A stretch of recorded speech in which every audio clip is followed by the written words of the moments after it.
Puji Tuhan, Bapak Ibu, Saudara kekasih dalam Tuhan. Kalau kita memperhatikan dengan seksama terhadap Matius pasal 24 ayat 11 sampai ayat yang ke-12, firman Tuhan tertulis dengan jelas bahwa banyak nabi palsu akan muncul. Banyak nabi palsu akan muncul dan menyesatkan banyak orang. Dan karena makin bertambahnya kedurhakaan, maka kasih kebanyakan orang akan menjadi dingin. Karena bertambahnya kedurhakaan, maka kasih kebanyakan orang menjadi dingin. Saudara,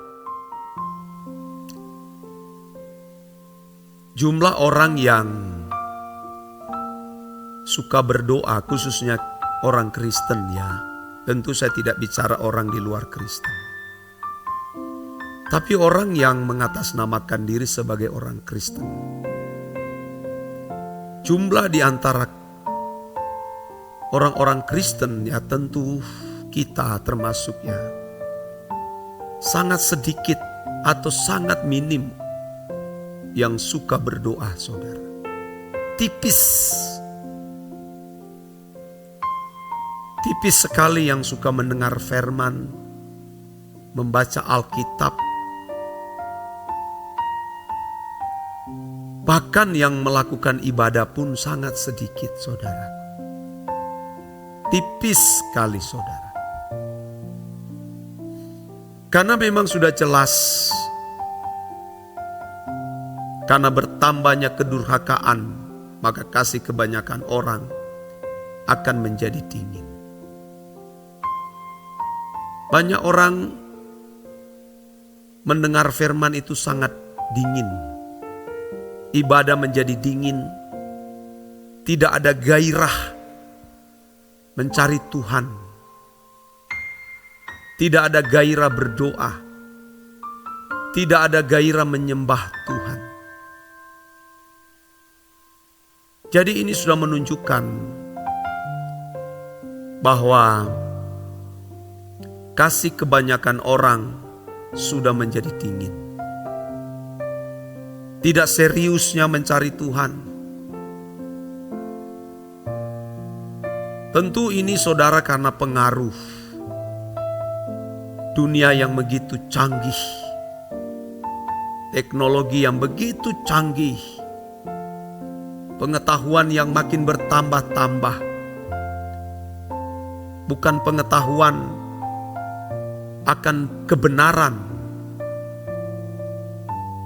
tetapi pengetahuan mengenai filosofi dunia. Pengetahuan akan bagaimana mengelola teknologi yang tanpa sadar itu telah menggeser kekristenan yang murni atau kekristenan yang sejati. Memang kalau ditanya apakah kamu mengenal Tuhan? Mereka akan memberi jawaban, kami mengenal. Dan rata-rata demikian kalau ditanya. Tapi ketika ditanya, apakah kamu mengalami Tuhan? Apakah engkau pernah mengalami perjumpaan dengan Tuhan? Jawabannya, kami tidak pernah mengalami. Mengenal tapi tidak mengalami. Padahal mengenal dengan mengalami itu merupakan dua hal yang berbeda. Tidak sama orang yang mengenal dengan orang yang mengalami perjumpaan dengan Tuhan. Itu beda. Sangat beda, saudara. Kalau kita memperhatikan ya, Anda bisa melihat bagaimana kekristenan di Eropa itu mengalami krisis kekristenan. Gereja-gereja kosong. Ini karena mereka hanya mengenal mengenal Tuhan dari pengetahuan Alkitab. Oh, tentu tidak salah. Tapi hanya sampai di situ. Mengenal Tuhan dari perpustakaan, mengenal Tuhan dari literatur-literatur yang ditulis oleh para teolog, tapi tidak pernah mengalami Tuhan. Oh, ini bahaya. Maka Anda lihat, kekristenan mengalami kemerosotan, mengalami degradasi. Dan itu yang sedang terjadi. Telah mengalami pergeseran yang begitu luar biasa. Karena salah satu pengaruh teknologi. Teknologi yang sekarang berkembang tuh luar biasa. Kalau dalam dunia gadget ya, gadget ini pengaruhnya luar biasa, saudara. Semua ada di situ. Dan dia bisa menciptakan keajaiban-keajaiban yang palsu. Mujizat-mujizat palsu. Bukan hanya nabi-nabi palsu. Banyak hal yang diciptakan sebenarnya palsu. Kita bukan berarti tidak membutuhkan handphone, butuh. Tetapi saudara memperhatikan, banyak orang terikat dengan handphone. Dia tidak bisa hidup tanpa handphone. Dia menjadi orang seperti orang gila kalau tanpa handphone. Karena semua ada di handphone ya saudara. Itu sudah menjadi Tuhan kedua.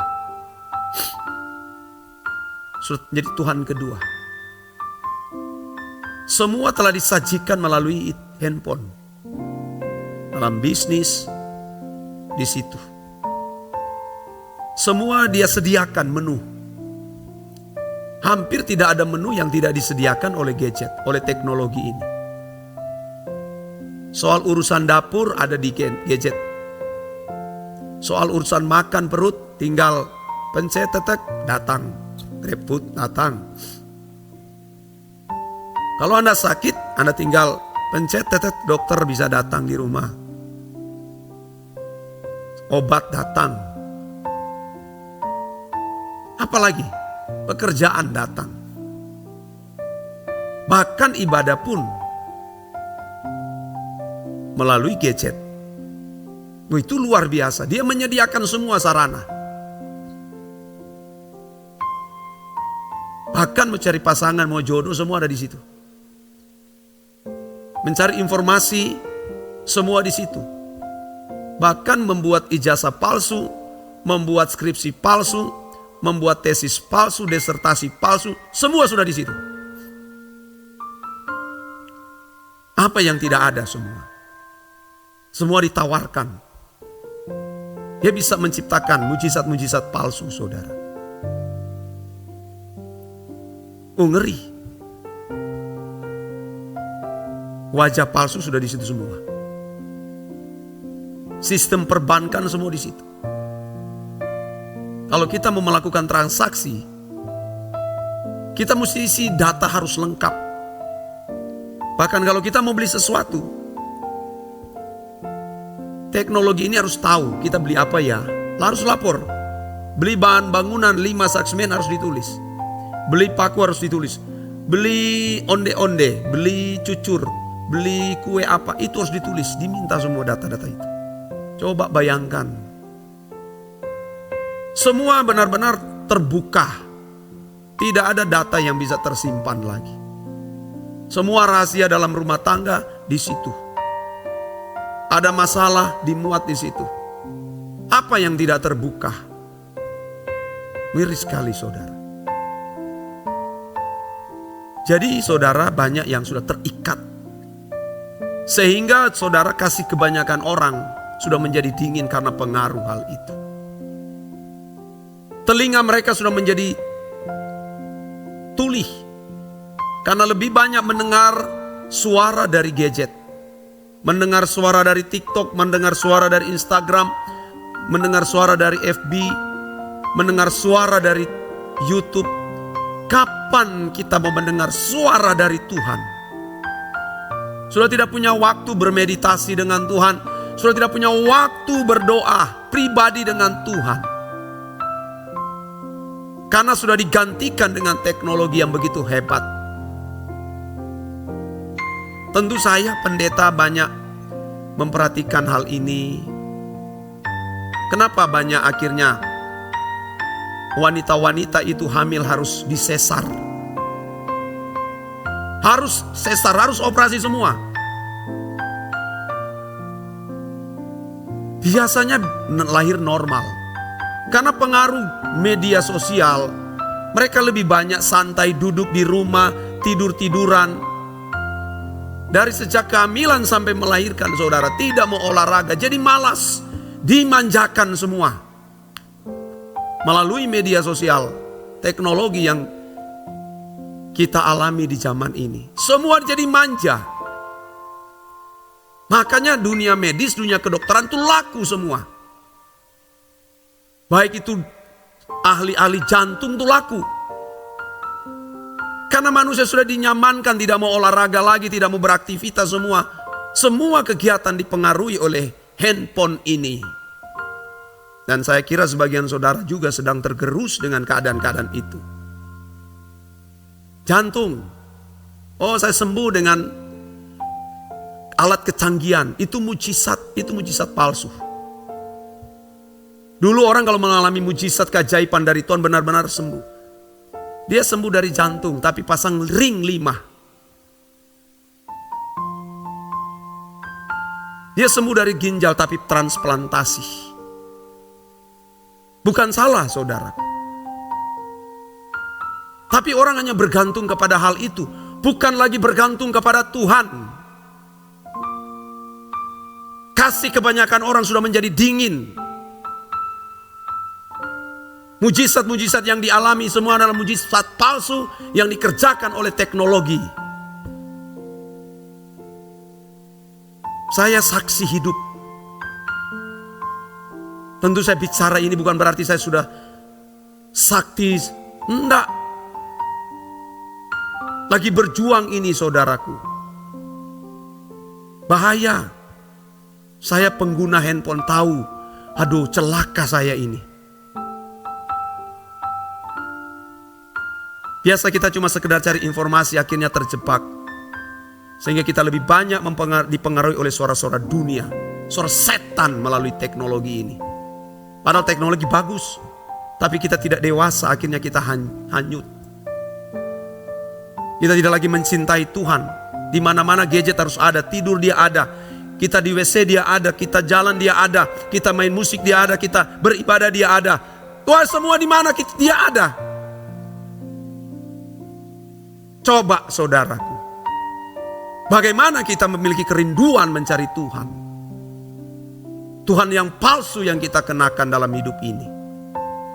Jangan sampai saudara, karena kecanggihan-kecanggihan ini, kasihmu kepada Tuhan sudah tidak ada lagi. Ya, iblis sedang merusak generasi.